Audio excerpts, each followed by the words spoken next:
Welcome back, everybody. This is Steve, KM9G, and today we're doing ham nuggets on the Coffee and Ham Radio's YouTube channel. If you are new here to this channel, please make sure you subscribe. We only have about 630 subscribers on this one because it's a brand new channel that we're all getting started up. We're going to do something new here on Ham Nuggets. This is probably the fourth night that we've done this, where we experiment with actual ham radio technology live. And we're not really tied to the outcome. It might work, it might not work, but that's kind of the fun of ham radio. And if it doesn't work spectacularly, we might even come back and make it work again in a future episode. But I've got a dead ringer here with KM4ACK. Jason is going to make sure this thing works, and he's actually already logged into my Raspberry Pi because it's all set up with Build-A-Pi, and that's the kind of support you get if you're a Patreon of Jason. So, Jason, how are you doing tonight? Doing fantastic, and appreciate you putting me on the spot like that. It definitely will not work after you said all that. Well, that's half the fun. I mean, that's one of the things I like about ham radio is the short answer is yes. And then there's like the long drawn out question that I never got a chance to ask. Ham radio will do everything you can imagine, but how? Do I want to build my own handy talkie out of a Raspberry Pi? Can do. And about $400 later, I should have bought a Baofeng. You know, for $400, you would be right up there with in Yaesu territory. Oh, for sure. Yeah, I get that new FT5D they got put out. So we are going to do Winlink. I have never done Winlink before, and what I've got is the Raspberry Pi 3B Plus. I've got an older version of Jason's Build-A-Pi on there. Jason, is there a quick way to tell which release version of Build-A-Pi this is? Yeah, there is. So open up your terminal window. Well, I'll tell you what. Right. Let's do it an easier way. Open up your file browser. You're going to have to walk me through this terminal window thing. I don't know a thing about Linux. It's okay. Go over to PyBuild. And open up changelog. Yep, and it should tell you what the current version is right at the top. Oh, 308. So how old is that? Let's see. I think 3.1.3 is the very latest. So you could definitely use some upgrading. So you're following the semantic versioning structure with this, Semver? No, not really. I made up my own versioning, and it's kind of willy-nilly. I'm not a programmer by trade. So a lot of this stuff I have grown up with Build-A-Pi, learning as I go. Oh, that's fantastic. That's the way to do it. So, yep. So I love coding. I love learning the language. I love new challenges that it presents. And a lot of times I get guys way smarter than me email me and go, "Hey, dummy, there's a better way to do this." And I am definitely always willing to learn. So I appreciate those emails when they come in. I'm trying to keep up with the chat. We got a couple of folks here in the chat today. Let me see if I'll do some. If you put a one in the chat, I'll do some shout outs. I know I see Chuck in there, and I see James, Ham Radio Adventure Guy. So keep that going. Semantic versioning is a way to be able to tell at a real quick glance whether the change is like a bug fix or a feature enhancement or a breaking change. So, and I'm probably going to get this wrong because I'm not a developer either. I just do a little tiny bit of development, enough to know, enough to know when to keep my mouth shut. And I guess I'm not going to take my own lesson this time. So the point 8 would be like a bug fix, nothing new, but just, we fixed a minor bug. The point 0 would be some kind of feature enhancement, and the point 3, if I made that a 4, you would expect your older versions to not work. So, hey, we got a whole bunch of people who are here today. And my scroll bar is acting funny. All right, we got Bill Munghaven. We got Plasma Storm. Plasma was a big help in the ARRL handbook theme night that we did. He was dropping a lot of support in the chat there. Amateur Radio on the Air. John put out a video on the Tiny SA. I put out a challenge to take a Tiny SA and do something with it so we could all learn some more, and he did some radio direction finding. Smoking Apes here. Bert386. Bert is a new member to the channel. Thank you, Bert. Ron is a fantastic Toad. Ron shows up every day in the Toads Discord. Roger McKeon. Dan Martin, Mike Smith, Ham Radio Adventure Guy again, James, Chuck, Shaq, and Greg, Liberty Cave, Brian, David Davenport, and Wild Cascadia Radio. And then John's back again. 45 Auto. We've been having a chat off and on throughout all the videos tonight. 45 Auto. Good to see you here. Dale, welcome. All right, so back to the task at hand. And I forgot to put that image that we discussed up here, but we'll talk about that later on. So, all right, I'm at this command prompt here, and the easiest way that I find to get out of the command prompt is hit Control D, and it just goes away if you're at a blank command prompt. So where do we go from here, Jason?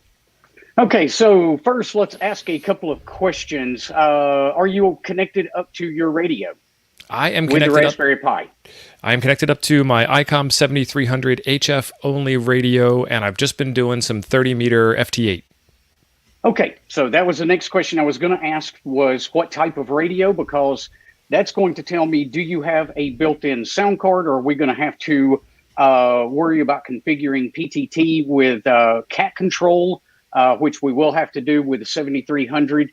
If you were using something like a SignalLink sound card interface, then you don't have to worry about doing PTT with cat control. So let's go ahead and fire up Pat Menu. It's going to be the first thing that we're going to pull up. And in Build-A-Pi, Jason's put everything inside this ham radio menu here.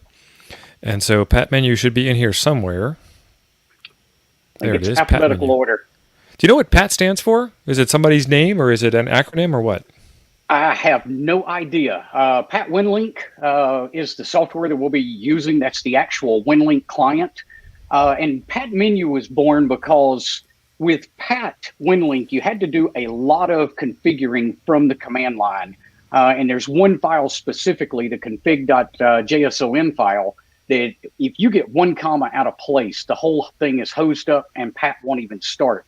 So I actually wrote Pat Menu to kind of simplify that and make it much easier to first get everything configured and then get everything running, because you'll see in a few minutes when we just click start the RDOT modem, that's one button in Pat Menu, but that's actually doing 3 or 4 different things in the background. Look at Smoking Ape with the big brain. Packet Automation Tool. It's an acronym. Or maybe he's making that up. Well, look at there. Yeah. So is this written in like a shell script bash, or is this written in Python, or what's this written in? Pat Menu is written in bash. I am actually just starting to delve into Python a little bit. I started with bash and I've kind of stuck with it, probably against everyone else's better judgment from time to time, but I have stuck with it and figured out how to make it work.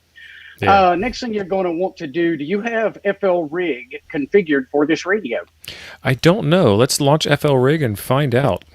Yep, because since we're going to be working with rig control, the first thing you'll want to do on any new Build-A-Pi, nope, you've got it configured, it looks like, for the 705. So let's reconfigure it real quick. All right. So now I want to show everybody a quick trick here. Wait a minute, don't get too ahead of me. Open up the terminal window. Uh-oh. Yep, we're going to dive into this just a little bit here. Run ls space /dev /serial /by There you go. And go ahead and hit return. What this is going to tell us is this going to tell us where the radio is and what Linux sees the radio as. So whatever you have here is what we're going to be looking for in FLRig in just a second. Occasionally, say with the 705, you will actually see 2 listings. Almost every time there is only a little bitty bit of a difference, and it's right over there at the end where it says IF00. Yeah. Right. Yep, right there. Almost always IF00 is going to be the correct choice. If it's not, you can choose the other one. So now that we know that, we can close the terminal and let's go back to FLRig so we know what we're looking for.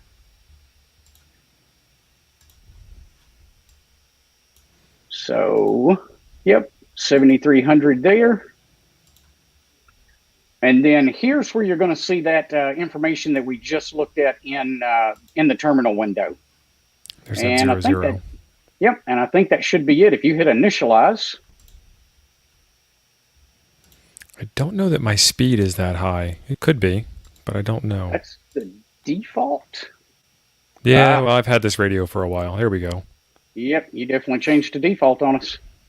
So oddly enough, I bought this radio brand new, opened it up out of the box, set it up on in the ham shack, got everything plugged in, turned it on, and it did not work. And I was not happy. And I did a full factory reset on it, and then it worked again. And I was like, that was not a very pleasant out-of-box experience. So for anybody else that's never messed around with this stuff, the baud rate that he chose has to match what you have set on the radio. And where you find that's always going to be buried in one of the deep menus. You'll just have to consult with your owner's manual to figure that out. All right, so we've got, let's see, we've got FL Rig running and we've got Pat Menu running. So let's take a quick look at your settings. So go ahead and click on Settings and Config. And current config settings. All right, let's set rig control to yes. Third option down. I was looking at this lower one down here. Like, we don't want to set that to yes. Yeah, you don't want to move that one. Most of the time, if you're using FL Rig, this is just going to work out of the box with the default settings. Occasionally it doesn't, but the vast majority of the time you're good with that. So just go ahead and click Update down at the bottom. And since we're using cat main menu, since we're using cat control, we're going to make one more change here, and that's going to be under Manage Pat Winlink. This is one of those changes that happens in the background in the config file. Let's go ahead and click Set R.PTT. One more down. There we go. And let's set that. You can see in the bold up there that it's currently false. Set it to true and then hit Set PTT. That's it. Perfect. All right, so now everything should be configured. At this point, we can go back to the main. I don't think, are you logged into Pat already? Not that I know of. Okay, you might want to blink the screen real quick and check because that could potentially show your username and password. All right, go for it. You've got that information. So it's Pat log in, log out? Correct. And all we're doing is taking this off screen so nobody can see my password and steal my account. Yeah, hey, T.O., hold on 1 second. Sure. Let me, give me 1 second here, guys.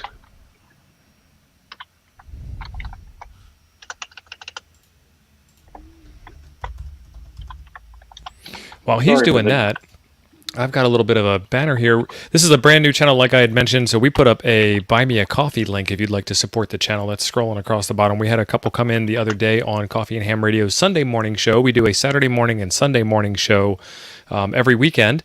And then we do this Ham Nuggets on Monday nights on this channel for now, just to try and draw up some more support over here. So if you like what we do, then that's how you can help us keep on doing it. All right, T.O. We can share the screen back out? Yeah, you are in fact already logged in. Excellent. Okay, so sorry about that for having to take everybody offline for a second. So if I wasn't, it was only temporarily. If I wasn't already logged in, what would I need to do? I guess we didn't talk about actually getting an account. No, so if you don't have a Winlink account, you can actually just open your browser window, navigate to Pat's mailbox, and send an email without any password enabled. You do have to put your call sign in, and you would do that by clicking on Manage Pat Winlink and then clicking the Login and Logout button. Go ahead and enter your password. Enter your call sign. No password required. Then you would navigate to the mailbox here and send an email. As soon as you send it, you will get a response from the Winlink website or the Winlink services, and that will give you a temporary password that you can use to log in. Then you can go out to the interwebs and change that at Winlink's website. Yeah, so real quick, a message about security. Nothing in ham radio is allowed to be encrypted. So if I was listening and I really cared hard enough to intercept your packets and decode them and go through all of that trouble, I could get your password. And by trouble, I don't mean a tremendous amount of trouble. It's a publicly known encoding, but also your regular email goes over a protocol called SMTP, Simple Mail Transport Protocol, that goes over the internet in plain text.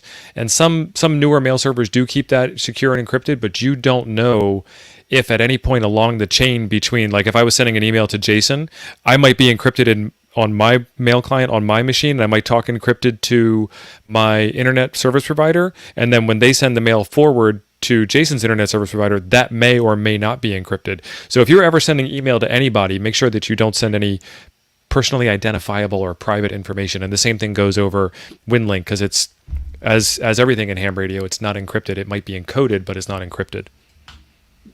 Correct. All right, so go ahead and close the browser now that we've seen that, because Pat menu is going to open that up for us in just a second. At this point, close it all the way. Yeah, you can close it all the way. At this point, we should have everything configured and ready to try the first connection. So let's go ahead and click on the Start RDOT modem. Start RDOT modem, the first one on the screen? Correct. And RDOT is the modem that you're going to use for HF connections. If you were using 2 meter or 440, you would be using packet. The RDOT modem has started. Yep. All right, it opened up a whole bunch of screens here. So we have the browser that has the inbox like we looked at. And so you don't need to memorize the web address or anything, but it's there for you. And then we have a bunch of these other windows. What are these other windows? Yep. So you've got, let's see. Looks like I hit it twice. Yeah, I think you may have hit it twice. Because, yeah. So hit stop modems, and I think that will close everything except the inbox. Yep. Yeah, that closed everything. Stopped. So now go ahead and close the, let's see. That may have gotten, yeah, you've actually got Pat menu open twice somehow. Oh, I'm good. Yep. Okay. Okay, so I've got Pat mailbox there once. I just brought that back up. And then I've got Pat menu.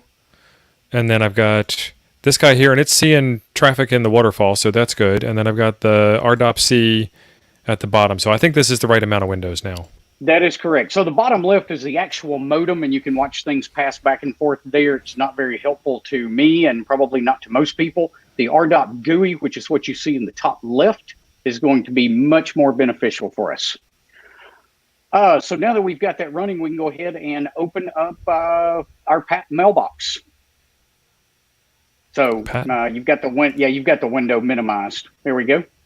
Now, at this point, you can compose a message. So action and compose. And send somebody. You can send it to me if you like. Just put my call sign right there. Well, then you could get it and respond back. If I had a radio set up at this moment, I could.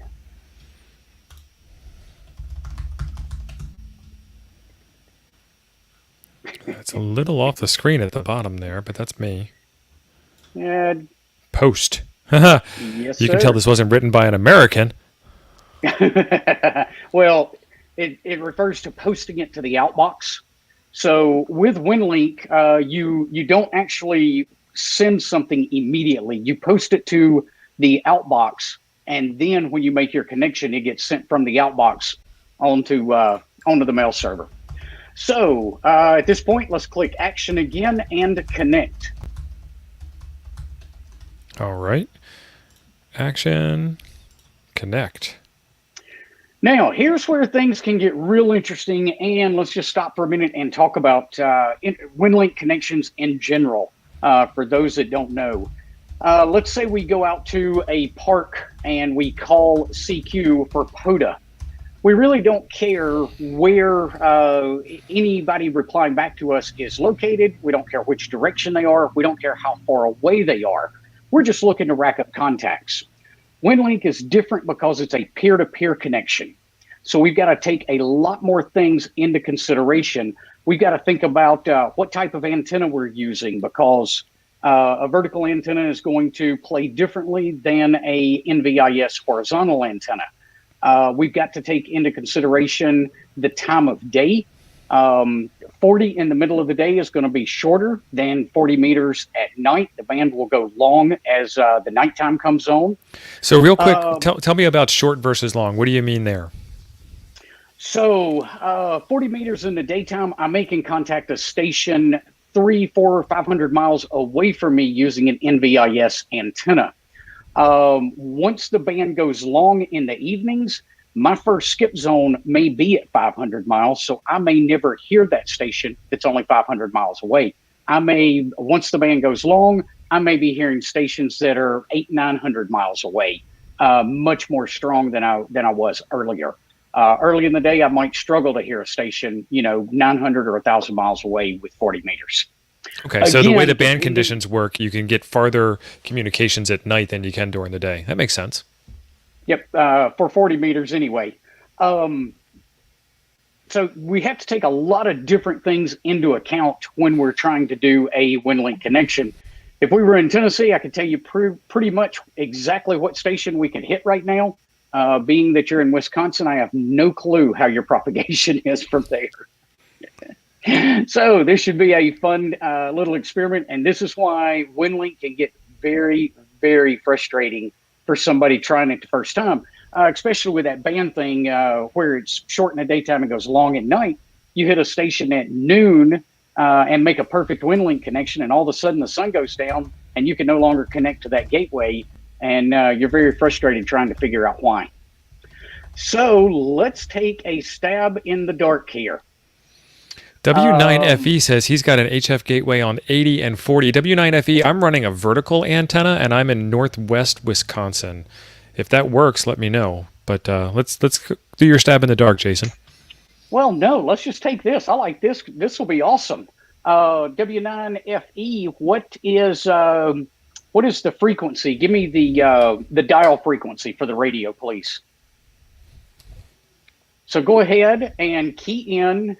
Oh, and let's make sure, we do need to make sure that is an RDOT gateway and not VARA. And there's a bit of a delay in the chat. Right. So when he comes back with that, we'll take that information and see if we can connect to his gateway. That would kind of be cool. He's in Illinois. If he's in northern Illinois, it might be difficult. But if he's farther south, it might be okay. Okay. Well, we can find out here in a minute if we can get that information. RDOP and VARA on 3591. If we're going to do that, I've got to get a tuner. What's your 40 meter frequency? It won't be hard to get a tuner, but it won't be as easy.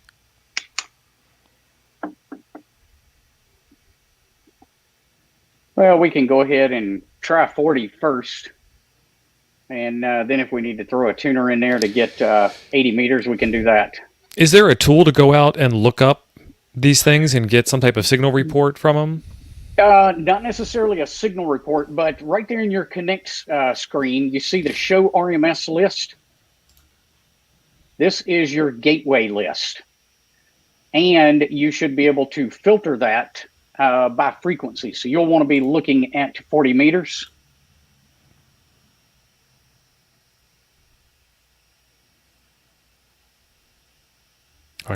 Nope, there it is. So 166 kilometers. This is in kilometers. I don't know what that means. Got one in Canada. K0 ISP. Always ask Siri what the conversion is. I can tell you 447 kilometers is not, that's going to be entirely too close, more than likely, for the antenna. So he says his is 7101.5. All right, let's try it. So, yep. So 7101.5? No. That's nope, it's over here. Right there. Yep. Too many things going on the screen at once. Yep. Like now you see how your frequency box turned green? Mm-hmm. Yep. Now take a peek at FL Rig real quick, and that should be a matching frequency telling you that the radio has also changed frequency. All right, that's it. So back in Pat menu, go ahead and click connect, and let's see what happens. Verify that your radio is keying. It's doing something. Okay. Now, if you want to pull up your RDOT GUI window, this will tell you if he's hearing you at all or if you're hearing him in reply. And doesn't look like we're going to get lucky with that.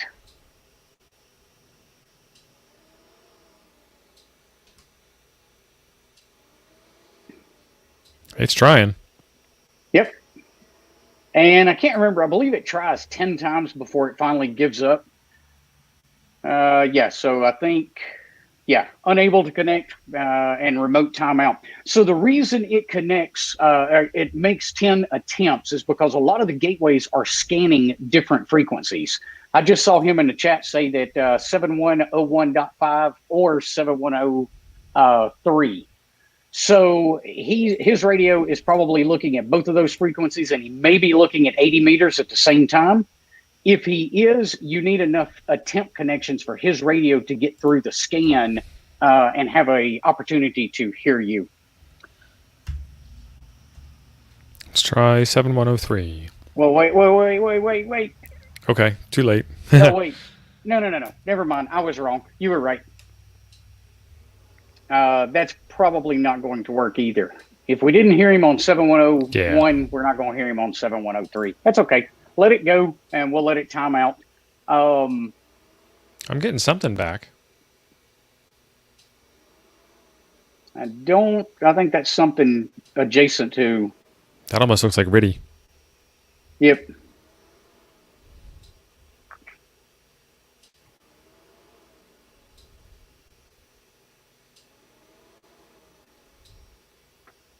And yeah, I'm on upper sideband.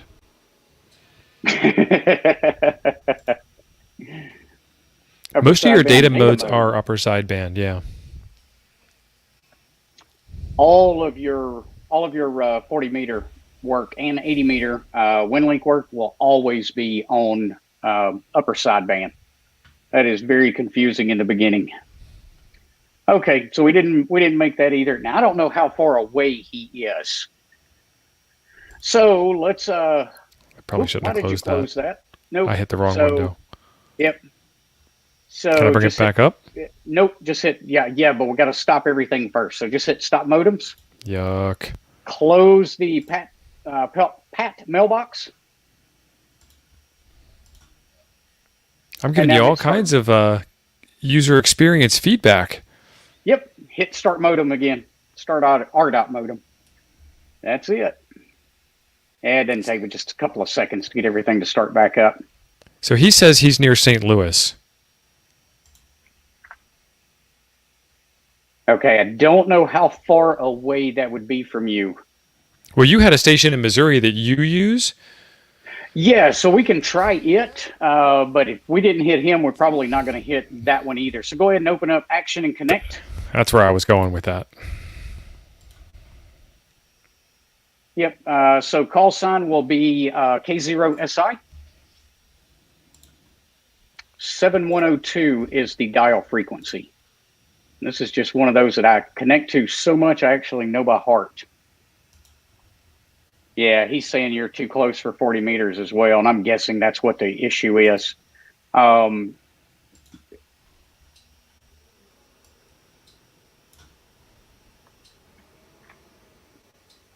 Okay, so if we don't get this one, we're going to kind of explore a little trick that can help you sometimes. Doesn't always work, but sometimes it will work and help you figure out what you're hearing the best right now. So somebody, Plasma Storm, said that's about 600 miles apart. So, and it may be too late in the evening with your vertical, Steve, to be able to hit that.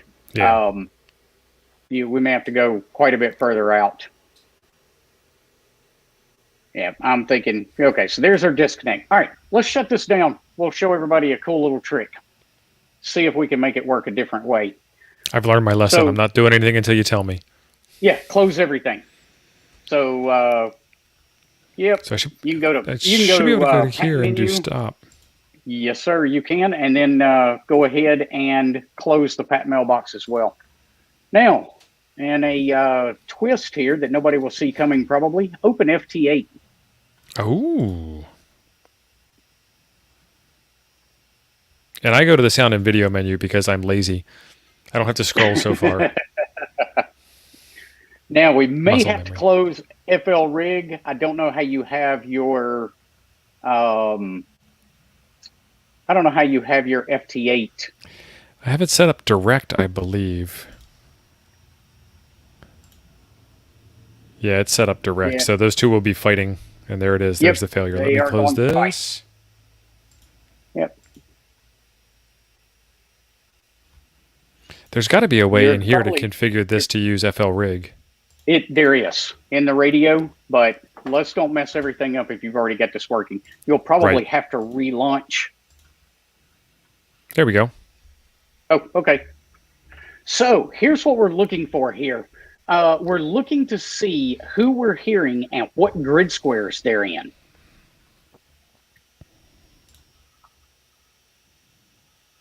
So we don't need to call anybody. We're just going to look and see roughly who you're hearing the best and what grid square that is. So I've got a 3 call at 15 dB, which is fantastic. That's EN90. I am EN35. So 3 calls are Echo- East Coast. Echo November 90? Yep. Okay. And you said you're hearing him at 3? I'm hearing him at plus 15. Oh, yeah. Excellent. All right. Let's see if we can find anything in there. So close FT8. That's the only thing we wanted there was just to see who we were hearing very well. The reason I East like Coast to use is FT8. good. Yeah, the reason I like to use FT8 is just because it's so dang busy on FT8. I can almost always get a quick answer. Let's go to find Winlink gateways. As long as you're not And- KD9 OLN, you can use FT8 for all kinds of things. Now, let's click View Grid Map.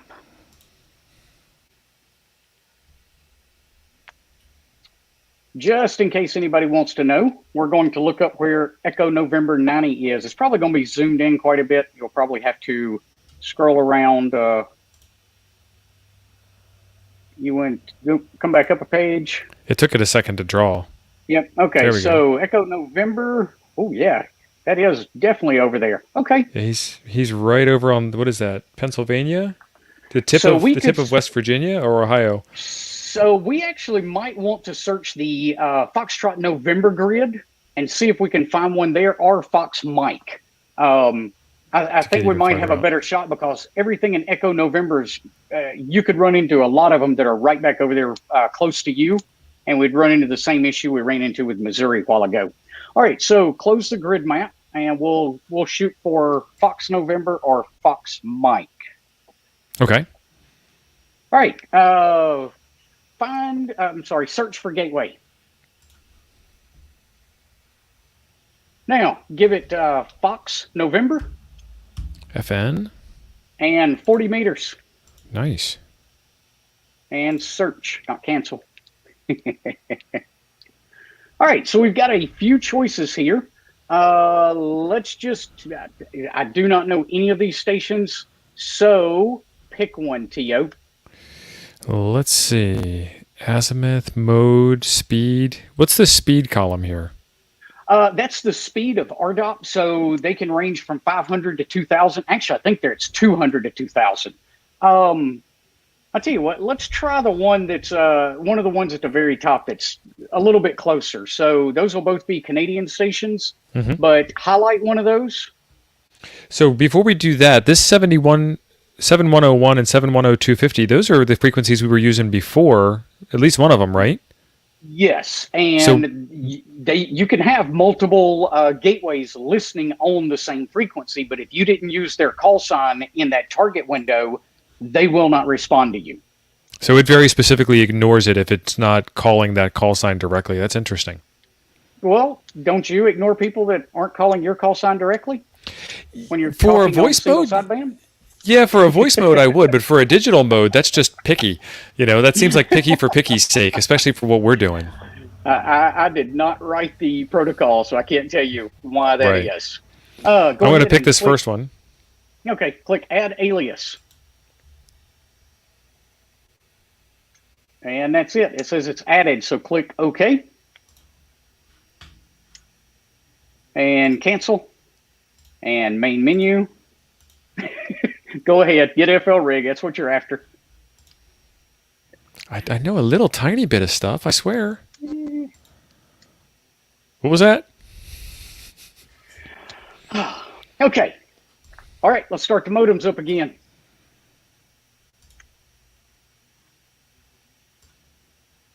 Did you click it twice again? I don't think so. No, I didn't. I was moving the window around and it hadn't stopped moving. So this is a Pi 3B Plus, which is what, 4 or 5 years old now? Something like that. All right, it's now this one's doing really good. This one's going to be a little different. Hit Action and Connect.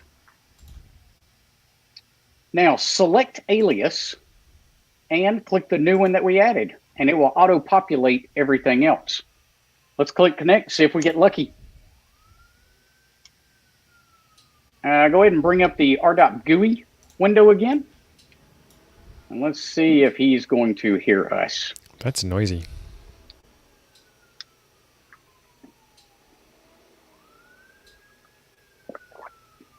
Are they coming to get you?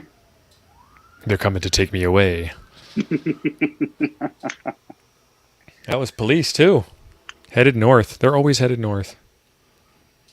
And we are getting nothing here.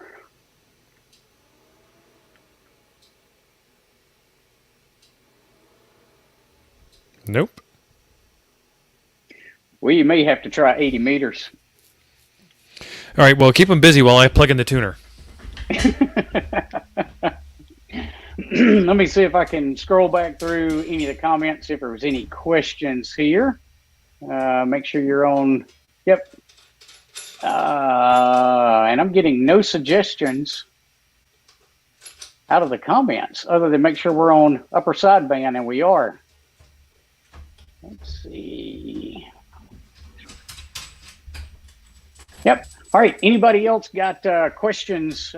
Post them over in the chat, and I'll see if I can answer those while we're waiting on him to get the tuner connected up. Power output. Let's see. Tuner's good. I'm at 100% on the power output. Okay. And now that I put the tuner in, I can't put the amp in, so we can't add any more power than that. We don't need any more power. You probably 40 watts is more than enough. Yeah, and I am putting power out of the radio. The radio's going into transmit mode, and the SWR meter, when it was plugged in, was moving. All right, so now we need to go to 80. So we need to figure out an 80 meter station. So go through that whole search process again. Well, he already gave us his. So that call sign was W9FE. And I'm scrolling back through, and it looks like 3591. W9FE. And you said 3951? Correct. No, 3591. I'm sorry. I think I called it out backwards. 3591. And then we... Yep. I had a dyslexic moment there. There goes the police again.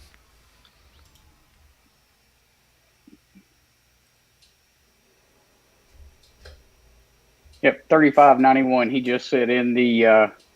So after you hit connect, go ahead and bring up the R.GUI window again. Oh, this is a pain. Hang on. Oh, you're trying to tune? Yeah, it's sending out very short packets, and it's not enough to get the tuner excited. So how do I stop this? Just hit abort? I don't know. I've never tried to stop one midstream. I know we can hit stop modems and it'll stop.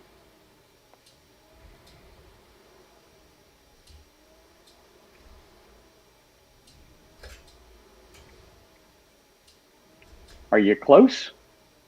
No. He says he just got a connect request. So, and he's saying his is replying back to your connect.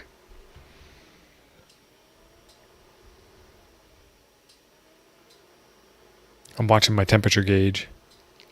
Okay.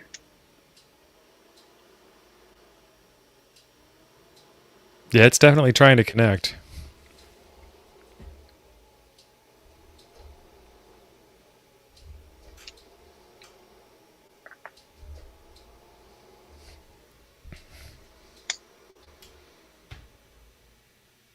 Hey, thanks, Dan. I would really like to see this work since we're doing it live. It looks like it Unable did to time establish out on you. connection, but that's me. Let me tune this thing up real quick.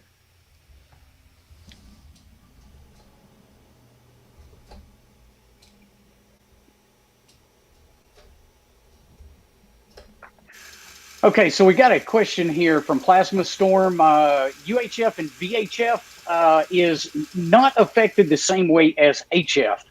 There's actually different challenges with UHF and VHF, but you're basically looking at simplex line of sight challenges. So if you could make a contact between you and the gateway over, say, 5.2 simplex, you should be able to get into that gateway without any trouble using a packet connection.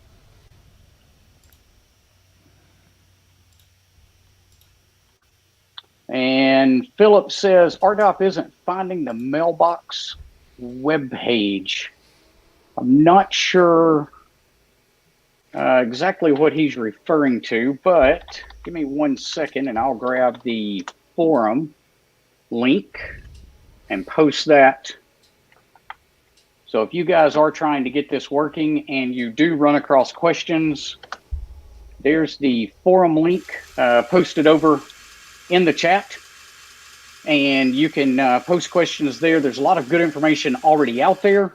But I usually jump in there once a day early in the mornings, try to answer as many questions as I possibly can and help you get everything going.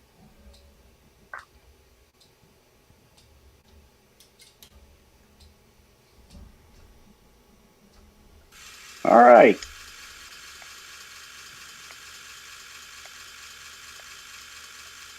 Tio, you've still got a connection attempt going. I do, yeah. I got excited for a second. Oh, that's weird. The tuner's not happy at all.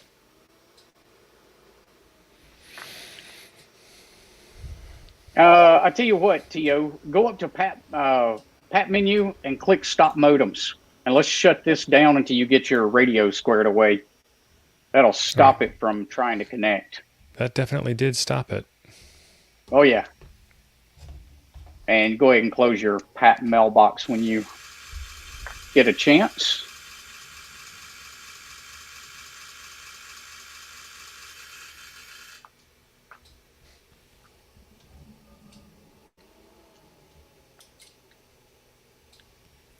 Yeah, I can't get it below 3 with this tuner. And I don't have the... Maybe I do. Where did I put it? Oh, there it is. Try a different tuner.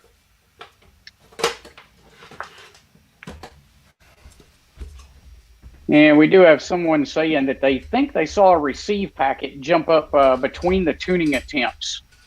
Yeah. So I didn't catch that, but I may have been looking for that link to the forum at the moment.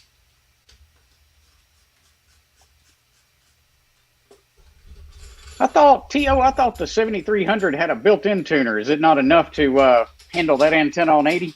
It's not enough. No, the built-in is 3-to-1, and the external is like 10-to-1. Okay. And W9FE said he was hearing us S9 on 80 meters. Yeah. So if you can get your antenna tuned correctly, we may have a winner here. All right, that tuner's plugged in. Let's try this. See if you can get that radio dialed in.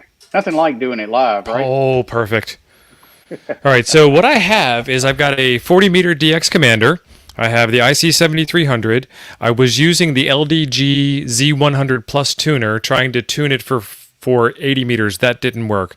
I just plugged in the MFJ 939, and that worked a treat. So let's start our dot modem.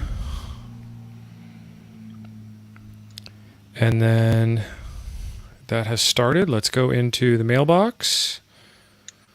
Let's do connect. And see if the tuner gets it done.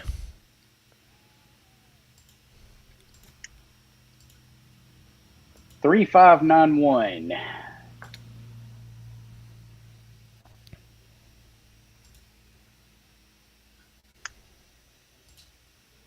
All right, now she's trying again. All right, let's see if we can have some joy here.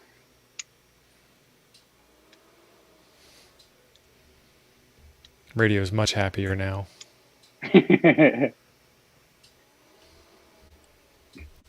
And again, we're in this thing where he may be hearing us, but we can't hear him in return. That could depend on his power level there. That could depend on his antenna setup there. Maybe he can. Oh wait, he tells me he's using a 80-40-20 fan dipole at 40 feet.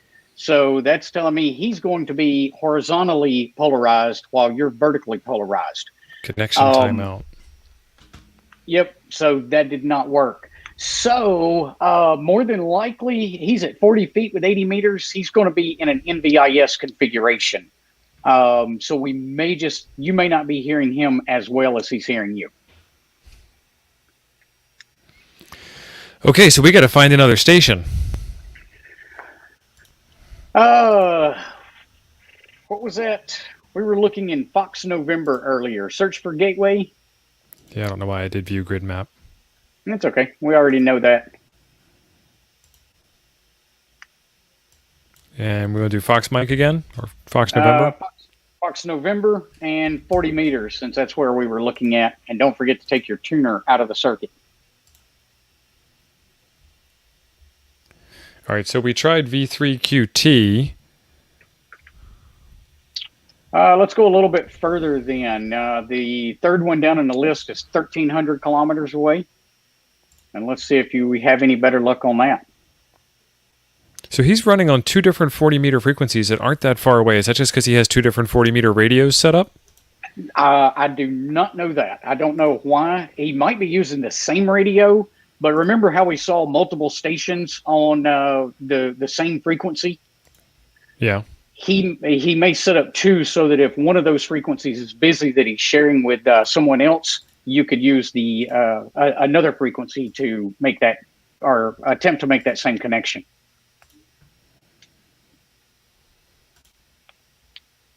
Oh, but I got to refresh this. Yep, and you can't refresh. This is kind of a bug in, yeah. There's no button at the top of that window to refresh, and I have got to get that changed in Build-A-Py.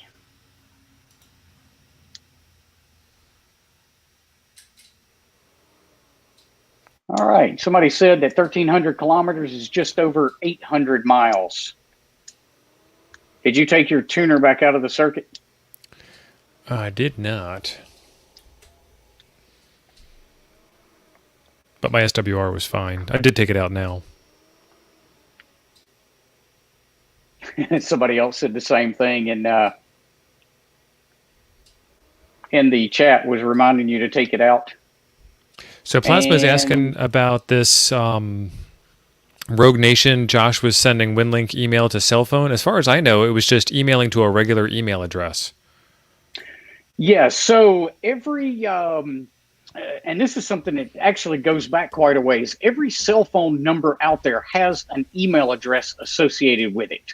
Verizon is the one I'm most familiar with, and it's to send a email, and this will work. It doesn't matter if it's your Gmail account or a Winlink account.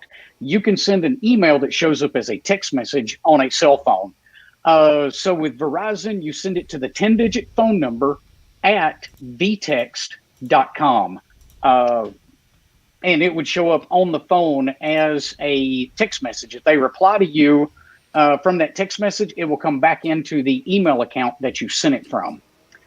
There's also a whole nother thing on managing your whitelist for Winlink, and I've got a video that I've done on that in the past.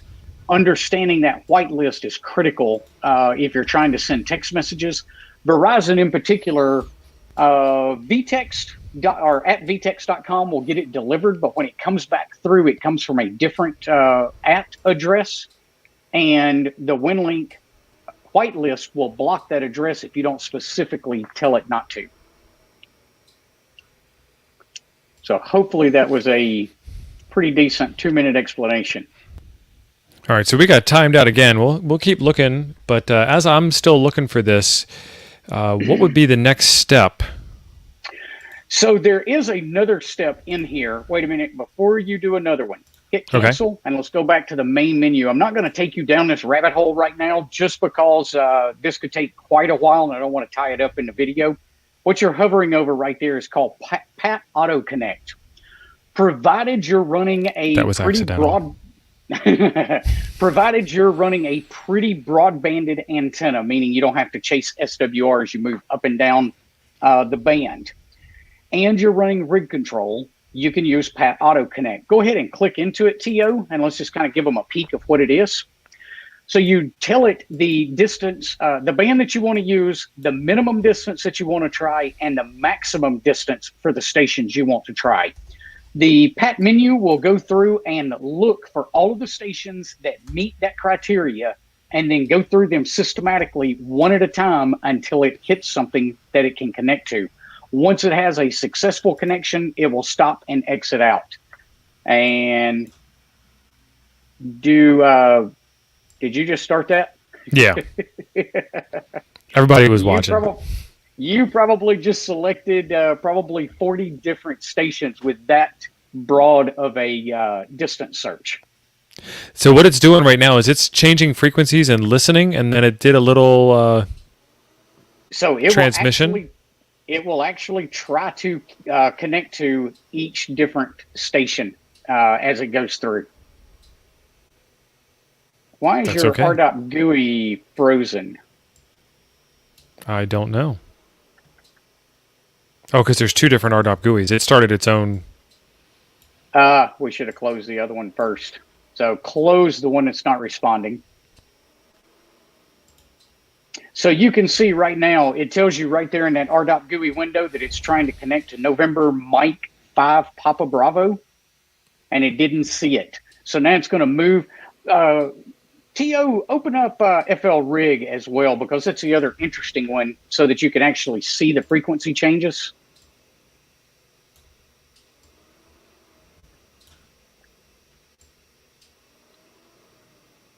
This is pretty neat that it's actually able to do this. This took a little bit of work to get this working. So this is another one of the things that you wrote? Yes. Excellent. Yep. The Pat Auto Connect is something else. Everything that's inside of Pat menu is something that I wrote. So if it's broke or you don't like it, you can contact me at... Contribute to the code and help him fix it. Now, it's pretty tried and tested at this point. Yeah, everybody's trying to wonder why I left out this tidbit until the very end of the stream. Because it can take it some time. Oh, look at there. You got a connection, TO. I do? KF4LXS? Yep, that's it. And the reason I know that is you can see the acking and knacking going on in the PAT or the RDOT GUI window. Yeah, this got a whole lot happier. So now, if you do this, one thing I recommend is write down the time of day, the band that you're using, and the call sign that you made a connection to. And I start keeping a list of those until I've got a pretty good idea of which stations I can get into at which time of day using which bands. I've got probably 4 or 5 gateways in my list that are all tried and true gateways. The one I still go to more times than not is at K0SI out of Missouri. One proposal received. Uh-oh. I accept. I don't know what it is. I accept. So is this actually like doing a mail exchange right now, or should we cancel this? No, it is starting a mail exchange. Oh, excellent. Yep. So so the black window, the terminal looking window, minimize it. It's really giving us no data there. I saw a proposal, man. I don't know. Minimize pat menu. Yep. Now see if we can kind of drag pat mailbox over to the right. Or yep, that'll work. There's one from Dennis. Look at that. Yep. What I want to see is, and it's disconnected. Look at that. And don't close it. You got to read that out loud. Successfully connected with RDOP://KF4LXS frequency 7101. All right. And it only took us 55 minutes to make that connection. Do I trust Dennis enough to open this message on stream live? So Dennis says, hello, Steve, KM9G. Great that you and KM4ACK are talking about getting on Winlink on YouTube. I hope many more people use it. Sending this to you over Vara FM during the stream.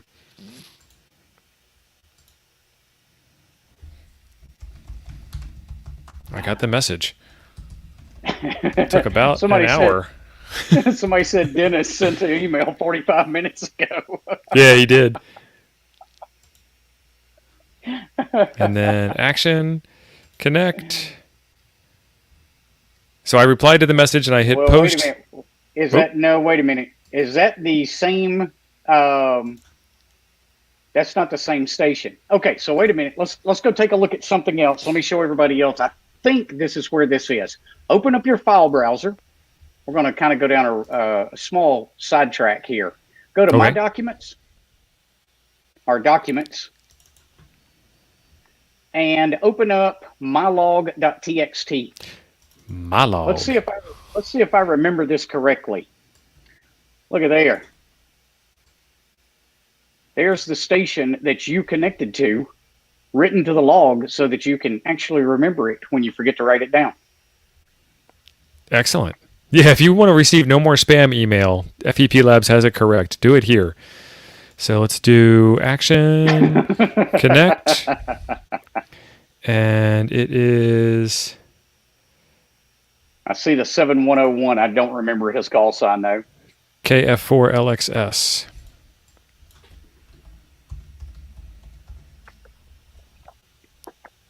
And let's hit connect. And AOL was rebirthed. And I think I stopped the modems.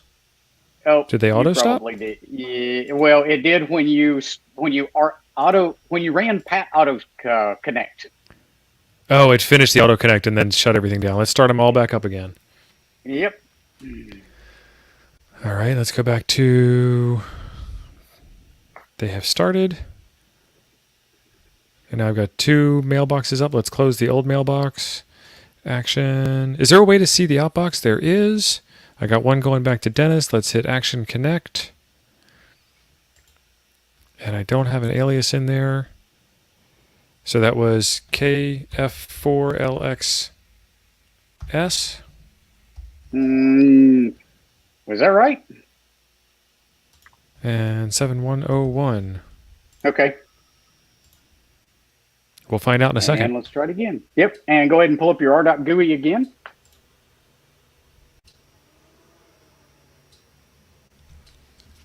You were correct on the call sign. Ooh.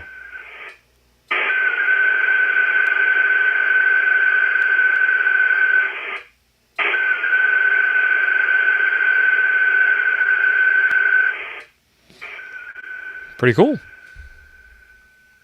That is a solid signal.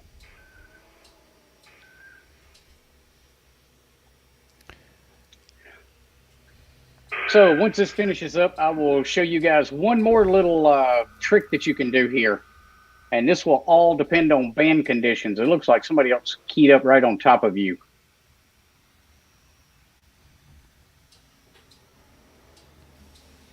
So Joe Brett's saying it would be cool if it played modem tones while connecting. It actually does. That's why I was turning up the radio. There you go, close enough. And if you set your radio into monitor mode, you can hear the signal that you're sending out also. See the blue bar moving across the screen in the PAT window? I do. It's making progress. Yep. This is pretty slick.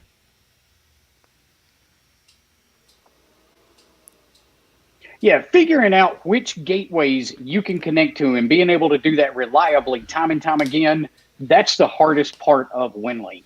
Once you get that figured out, Winlink is a lot of fun to be able to pass messages back and forth. Okay, so now that we're done,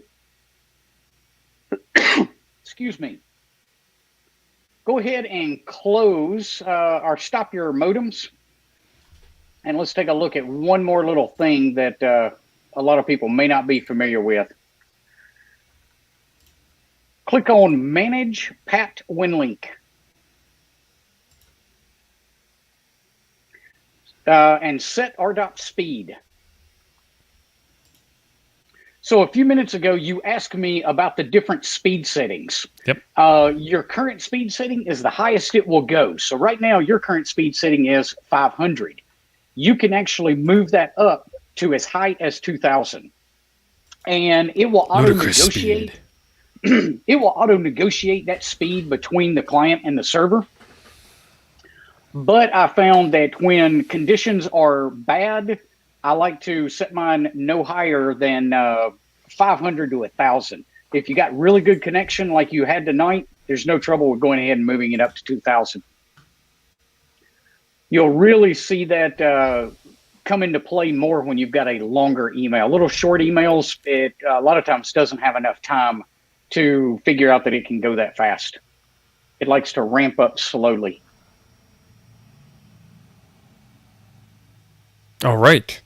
So we are at the end of the stream here. Jason, this has been fantastic. Thank you very much for playing along and getting us somewhere. We actually made it. We sent an email. We received an email. We replied to an email, and we sent that back out over HF. That is pretty fantastic stuff, and it actually was a lot easier with the fantastic mentorship that you have provided. I appreciate that. Well, I was glad to be here tonight. It's a lot of fun, and I like exposing people to Winlink because it really is a fantastic tool. It can seem a bit daunting at first, but if you hang in there and you play with it a little bit, you can see that even two knuckleheads like us got it to work. Well, you mentioned going out to a park and doing CQ and comparing that to peer-to-peer, well, contrasting that with peer-to-peer, but there isn't any reason why you couldn't make 10 Winlink contacts. You send an email, receive a reply back, send another one, and keep doing that, and then you can submit your Parks on the Air log that way, because Parks on the Air staff, they appreciate any log you send in. So thanks for being awesome, everybody. We will see you next Monday on the next Ham Nuggets. We're going to have Steve KM4ACK from the Greater Los Angeles Area Amateur Radio Group. Did I get that right, Steve? Glarg? And I'm actually going to take the technician test live on the air, and I'm going to try and fail it the first time, but don't tell Steve, because I want to show you guys some tips and tricks on how to get through your ham test doing it online. And I want to show you that if you fail, it's okay, because they'll give you a second chance. So be sure to subscribe to the channel for that coming up next, and we'll see you in the next one. Thank you, Jason, very much. Bye, everybody. 7-3.